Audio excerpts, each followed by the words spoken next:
भीमा कोरेगावला झालेला दुर्दैवी प्रकार, महाराष्ट्र बंद आणि उमटलेल्या हिंसक प्रतिक्रिया, संभाजी भिडेंची अटक या अशा सर्वच मुद्द्यांवरती आज भारिप बहुजन महासंघाचे नेते प्रकाश आंबेडकर यांनी एबीपी माझाला सविस्तर मुलाखत दिली। यावेळी त्यांनी उमर खालिदच्या एल्गार परिषदेतील सहभागाचं समर्थन केलं, तर त्याचवेळी भिडे आणि एकबोटेंच्या अटकेची मागणी लावून धरली। दलित मराठा संघर्ष पेटवण्याचा प्रयत्न होत असल्याची टीका देखील यावेळी त्यांनी केली। मात्र हिंसा सोडल्यास लोकशाही न मानणाऱ्यांना देखील सोबत घेऊ अशी खळबळजनक भूमिका देखील प्रकाश आंबेडकरांनी मांडली।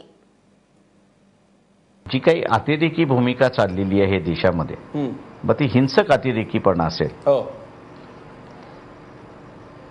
त्या हिंसक वातावरणाच्या विरोधामध्ये आपण राहिलं पाहिजे, ही बरोबर आहे।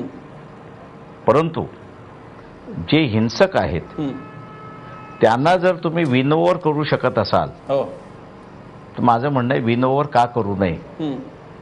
आणि ते लोकशाही मानणार नसेल हे मान्य आहे, पण ते असणारं हिंसक मार्ग सोडणार असतील तर माझ्यासारखा त्यांच्या बाजूने राहील, त्यांना हिंसक पेक्षा शांततेच्या मार्गाने आंदोलन करायचा प्रोत्साहन देईल आणि त्यांच्यासाठी भांडतही राहील, एवढं लक्षात घ्या।